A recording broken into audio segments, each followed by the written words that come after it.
शाश्वत रतन जी की कहानी नचनिया।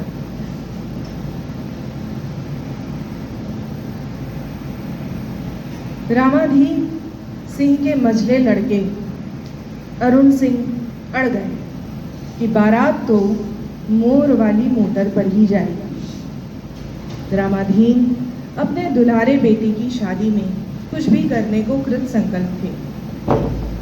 शहर वाली बुआ के लड़के की बारात में वह मोटर अरुण ने देखी थी। तब से वह मोटर उसकी आंखों में नाच रही थी। खुली मोटर पर पीछे की ओर बिजली के बल्ब से सजा मोर बना था। बल्ब क्रम से जलते बुझते तो लगता मोर अपनी रंगीन पूंछ को लहरा रहा है। रामाधीन सिंह 40 किलोमीटर दूर शहर से मोटर का इंतजाम करने गए। शादी को मात्र 4 दिन बाकी थे। लगन जोरों पर थी। शादी की सभी मोटरें बुक हो चुकी थीं। सजी मोटर किराए पर देने वाले सब मोटर मालिकों ने असमर्थता प्रकट की। रामाधीन खींचते हुए खाली हाथ गांव लौट आए। घर आकर अपने आप बड़बड़ाते रहे, गांव में होते तो सालों की मोटर फुकवा देता। अरुण सिंह को गांव की घोड़ी पर ही संतोष करना पड़ा। बारात की तैयारी जोरों से हो रही थी। बारात जाने के 2 दिन पहले रामाधीन सिंह को अचानक याद आया कि बारात के आगे नाचने वाली नचनिया को तो कहा ही नहीं गया। तुरंत गांव के ही गुलाबचंद नचनिया को तलब किया गया। उधर गुलाबचंद की शादी की तैयारियां हो रही थी। ससुराल से आए हल्दी तेल से सने कपड़ों को कंगन के रूप में गुलाब के हाथों में बांध दिया गया था। सैकड़ों शादी में नाचने वाले नचनिया की शादी हो रही थी। गुलाब के सपनों को तो पर लग गए थे। वह होने वाली बीवी को अपनी आंखों के पर्दे पर तैरते हुए पाता। घर में रोज बन्ना गाया जाता। कल मंदर बुआ बन्ना गाने लगी तो किसी ने टोका और बोली, लगे हाथ गाकर शगुन कर दिया जिससे अगले साल सोहर गाने को मिले। पास में ही बैठा गुलाब बुआ की बात सुनकर शर्माकर दूसरी ओर चला गया। इधर नाचने के काम से बहुत दिनों से मुक्ति मिली हुई थी। नाचने का जो भी काम आता वह मना कर देता। हाथ में लगन बंध जाने के बाद शादी होने तक कहीं निकल भी नहीं सकता था। नाचने कैसे जाता? अब तो उसके लिए एक एक दिन भारी पड़ रहा था। शादी का इंतजार बेसब्री से हो रहा था। नाइन देव की चाची गुलाब को तेल मल रही थी। उसी समय रामाधीन का बुलावा आया। देव की चाची से तेल मलवाकर गुलाब एक हाथ में कंगन बांधे, पियरी धोती और कमीज पहने ठाकुर साहब के सामने हाजिर हुआ। रामाधीन सिंह उसकी वेशभूषा को अनदेखा करके करते हुए बोले, परसों तो का अरुण के बारात में नाचे के है। गुलाब हाथ जोड़कर बोला, परसों तो हमार बारात है मालिक। ठाकुर साहब हंसकर बोले, अब तहु बियाह करवे तो कैसे चली? हम तो सोचत रही वही से हंसतानी। और वह तेजी से हंस पड़े। गुलाब पहली बार बहुत गहराई से अपमानित महसूस कर रहा था। बहुत अच्छा। वह नाचते समय के मजाक को हमेशा पेशा जनित मजाक कर समझ मजाक में उड़ा देता। क्या बात, वाह। पर इस समय रामाधीन सिंह की कही हुई बात ने उसके ऊपर मानो बर्फ गिरा दिया। गुलाब अपने अपमान को पीते हुए बोला, सरकार परसों के लिए माफ करें। रामाधीन की त्योरियां चढ़ गईं। यह 2 टके का नचनिया छोकरा उनके बेटे की बारात में नाचने से इनकार कर रहा है। रामाधीन ने उसका सीधा संबंध अपने मान से जोड़ा। चढ़ी हुई त्योरियां गुर्राईं।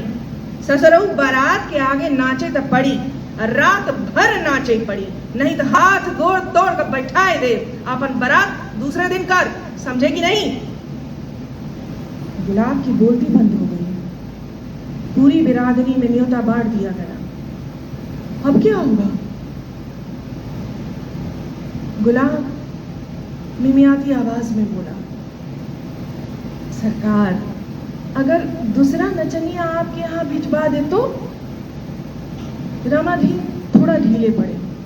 पर देख, वो दिन नचनिया टाइम से आए, नहीं तो समझ लो खोद के गाड़ दूंगा। गुलाब उतरा हुआ चेहरा और मन में आक्रोश लिए घर आया।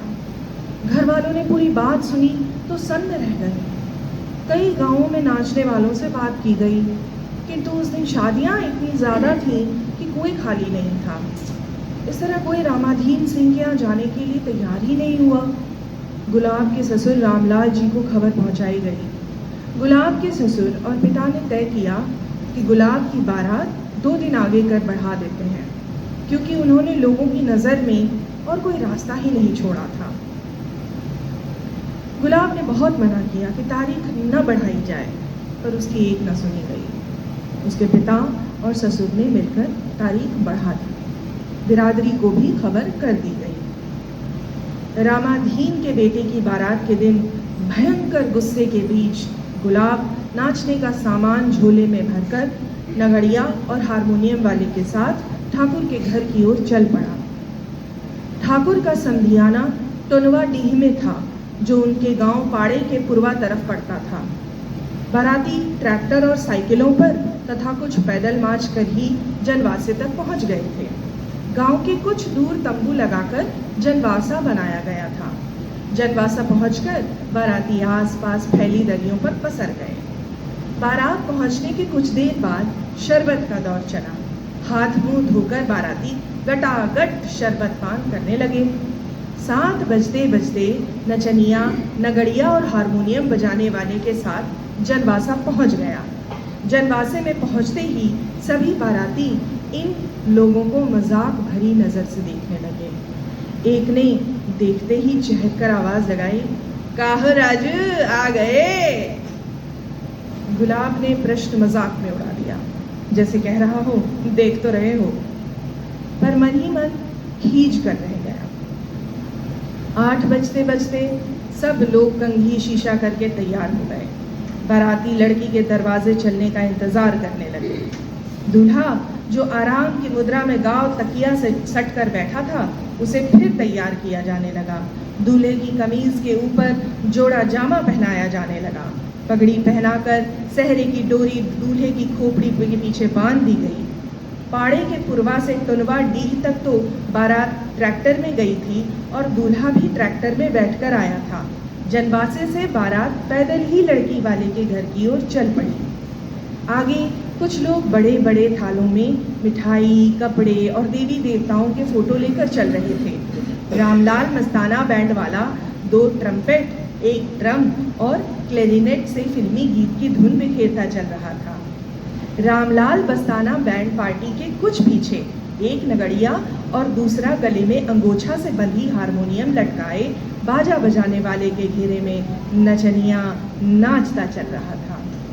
उसके बाद बारातियों के पीछे चलती घोड़ी पर दूल्हा बैठा था। नचनिया ने चटक लाल रंग की साड़ी और नीले रंग का ब्लाउज पहन रखा था। उसने कोई ठोस वस्तु रखकर नुकीली ब्रा भी पहन रखी थी। कमर तक लंबी चोटी लहरा रही थी और चेहरे पर ढेर सारा पाउडर पुता था। हारमोनियम वाले ने झुमका गिरा रे बरेली के बाजार में इसकी जोरदार धुन बजाई। नचनिया लहरा लहरा कर नाचने लगा।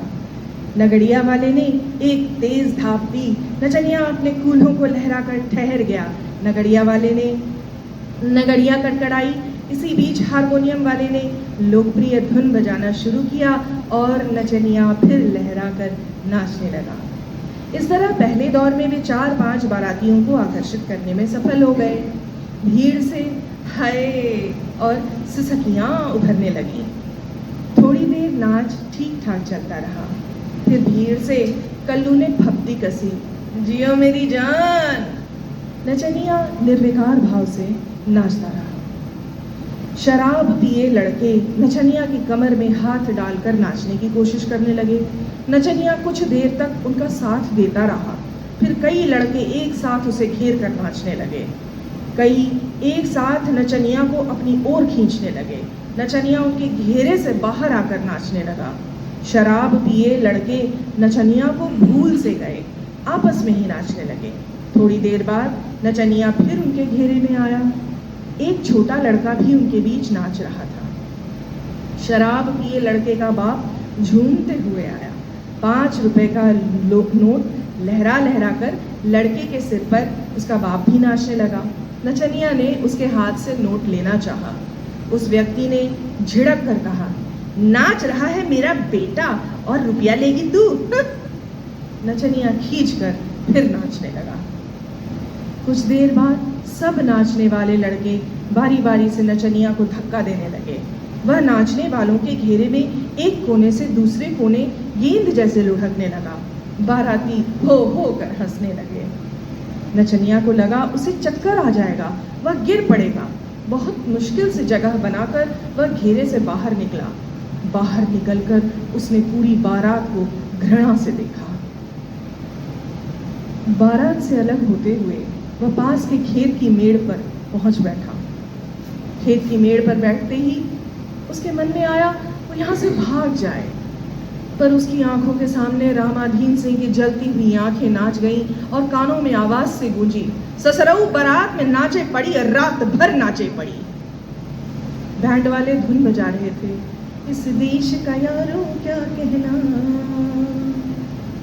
गुलाब अपने चेहरे पर आंसू की 2 बूंद धार को देख रहा था। पहनी हुई गली साड़ी से आंसू पोंछकर सोचने लगा, अगर नाचना छोड़कर डकैतों के दल में शामिल हो जाए तो रामाधीन सिंह उसके सामने कांपता नजर आएगा। फिर उसने सोचा, अभी तो भाग ही जाऊं, फिर देखा जाएगा। पर बेचारे नगड़िया और हारमोनियम वाला मारा जाएगा। तभी किसी बाराती को याद आया कि नचनिया नहीं दिख रहा है। उसके बाद जैसे सबको एक साथ याद आया कि नचनिया गायब है। लोगों की निगाहें उसे चारों ओर खोजने लगी। नचनिया मेड़ के दूसरी तरफ बैठा था। चांदनी रात में मेड़ की पूरी परछाई नचनिया पर पड़ रही थी। उसके सामने पूरा नीला आकाश दिख रहा था। चंद्रमा का प्रकाश खेतों में दूर दूर फैला हुआ था। नचनिया अनिर्णय की स्थिति में था। वह बारात छोड़कर चला जाए या दिशा मैदान जाने का बहाना बनाकर विवाह स्थल पर दोबारा पहुंच जाए। बहुत खूब।